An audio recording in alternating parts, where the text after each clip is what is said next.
नमस्कार मंडळी, कशा आहात? मजेत ना? मी पण अगदी मजेत आहे. मी नेहमीच असं म्हणत असते की चांगलं अन्न तर चांगलं आरोग्य. यावर तुमचं काय म्हणणं आहे ते मला कमेंट करून नक्की सांगा.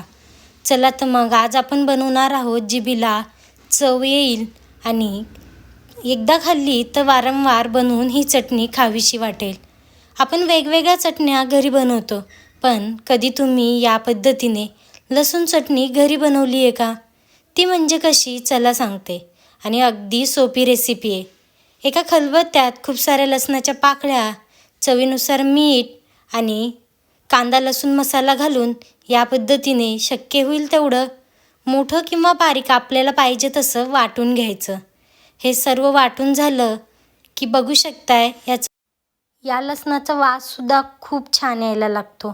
वास बघूनच पोट भरायला लागतं, असं वाटतं कधी खाऊ की नाही. या पद्धतीने ही सर्व चटणी एकत्र गोळा करायची. कडकडीत तेल गरम करायचं आणि याला कडकडीत तेल घालायचं. एक झाकून पूर्ण 5 मिनटं ठेवायचं. 5 मिनटानंतर यात थोडंसं लिंबाचा रस पिळायचा आणि घरगुती लाल तिखट घालायचं. मी सर्व परत वाटून घ्यायचं.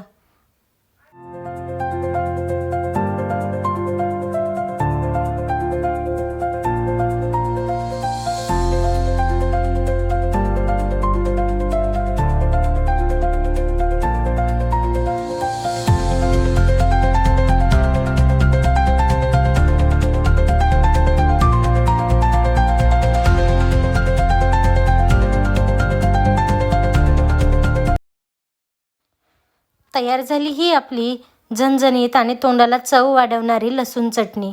आता हे लसूण चटणी मी गरमागरम मेथीच्या थेपल्यासोबत खाणार आहे. मला ही लसूण चटणी मेथीचे थेपले आणि दही यासोबत जास्त आवडतात. तुम्ही कधी ही लसूण चटणी ट्राय करणार आहे ते कमेंट करून नक्की सांगा.